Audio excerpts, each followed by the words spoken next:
नमस्ते, मेरो नाम आकृति भुषाल। म काउसुती 2 मा बस्छु। म श्री शिव नमुना माध्यमिक विद्यालयबाट अध्ययनरत छात्रा हो। अहिले यस 2082 सालको एससीमा 4 GPA ल्याउन सफल भएकी विद्यार्थी हो। हजुरले एससीमा 4 GPA ल्याउनु भएको छ। सर्वप्रथम हाम्रो तर्फबाट हजुरलाई धेरै धेरै बधाई छ। Thank you.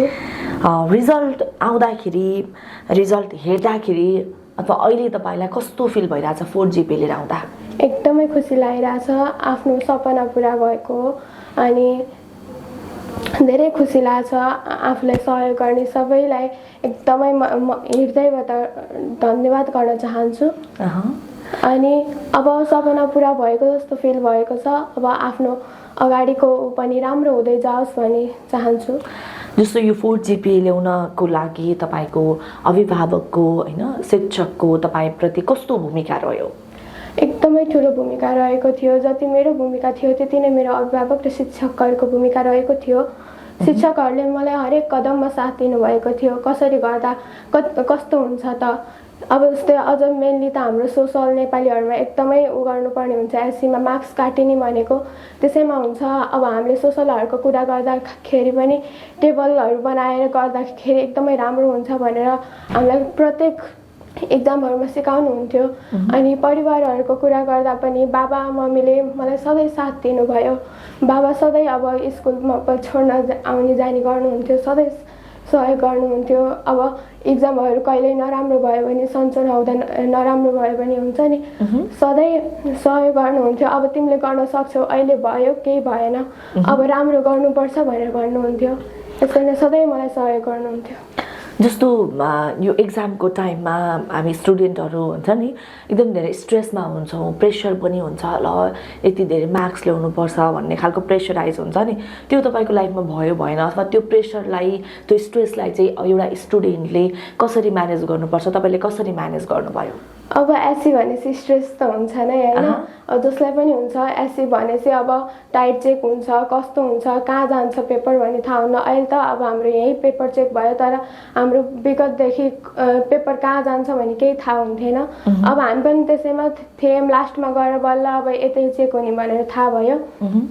अब हामीले स्ट्रेस म्यानेज गर्नको लागि अब जस्तै राति 11-12 बजीसम्म नसुती पढ्नु पर्दैन। अब हामीले सधैँ अब मेडिटेसनहरू गऱ्यो भने यसले एकदम हेल्प गर्छ स्ट्रेसलाई। अनि यो रातिसम्म नसुती आफ्नो उसलाई बिगार्नु पर्दैन। हामीले ठ्याक्क डेली टाइम रुटिन बनाएर त्यसलाई फलो गऱ्यो भने एकदम सजिलो हुन्छ स्ट्रेस म्यानेजमेन्ट गर्नको लागि। मैले पनि आफ्नो डेली रुटिन बनाएर मैले धेरै बेर त्यस्तरी रातभरि बसेर पढ्ने कहिले पनि गरिनँ होइन। अब निद्रा पनि एकदम आवश्यक हुन्छ, त्यसले हाम्रो आधा स्ट्रेस कम गर्न सहयोग गर्छ। त्यही भएर डेली रुटिन बनाएर त्यसलाई एकदम फलो गर्यो भने एकदम हेल्प हुन्छ। जस्तो अब कति धेरैले तपाईँलाई हेर्नु भएको छ यतिखेर होइन, हाम्रो फेसबुकको माध्यमबाट, अफिसियल फेसबुकको माध्यमबाट तमाम स्टुडेन्टहरूलाई होइन, तमाम तपाईँ जस्तै विद्यार्थीहरूलाई, अब एससी दिने विद्यार्थीहरूलाई चाहिँ के भन्नुहुन्छ हजुर? के सन्देश दिन चाहनुहुन्छ? फर्स्ट अफ अल हाम्रो एकदम इम्पोर्टेन्ट भनेको टिचरहरूले पढाउँदैन हामीले एकदम ध्यान दिएर सुन्नुपर्छ होइन। फर्स्टमा टिचरहरूले पढाएर जति हामीले बुझ्यो नि त्यो अरू बेला जति नै घोके पनि हामीले बुझिँदैन। टिचरहरूले पढाउँदा एकदम ध्यान दिएर सुन्नुपर्छ। अब सेकेन्डली हामीले राइटिङ गरेर ट्राई गर्नुपर्छ होइन। हामीले जति नै घोकेर देखेर भन्दा हामीले लेखेर एकदम छिटो बुझिन्छ र हाम्रो दिमागमा पनि छिटो घुस्छ होइन, मतलब छिटो जानिन्छ अनि धेरै बेरसम्म रहिरहन्छ। अब हामीले निरन्तर प्रयास गरिरहनुपर्छ। अब भोलि गर्छु भनेर कहिले पनि केही कुरा छोड्नु हुँदैन। आज गऱ्यो भने आजको काम आजै गर्नुपर्छ भनेर गर्नुपर्छ। अब क्लासमा पढेको आजै हामीले रिभिजन गऱ्यौँ भने एकदम सजिलो हुन्छ। जस्तो अब फ्युचर प्लान तपाईँको के छ? के पढ्ने, के बन्ने, नेपालमै बसेर केही गर्ने सोच छ कि बाहिर गएर पढ्ने प्लान छ कि के छ हजुरको? सकेसम्म त नेपालमै गर्न मन छ होइन। अब आइटीको फिल्डतिर जानु मन छ मलाई चाहिँ। यदि पोसिबल भयो भने चाहिँ कम्प्युटर साइन्स लिएर पढ्न मन छ। यदि भएन भने चाहिँ मलाई बिजनेस गर्ने एकदम रहर छ होइन।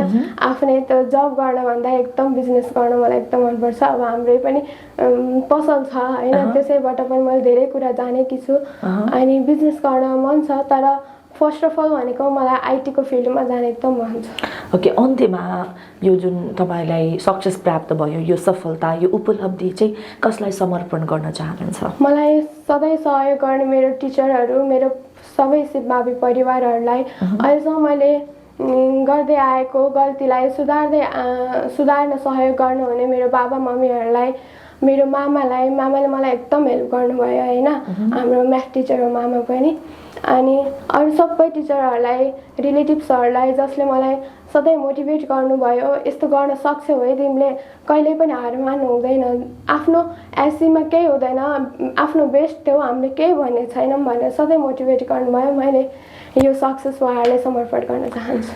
हुन्छ, तपाईँलाई फेरि पनि हाम्रो तर्फबाट हार्दिक बधाई र सँगै समुज्जवल भविष्यको शुभकामना। हस्, थ्याङ्क यू।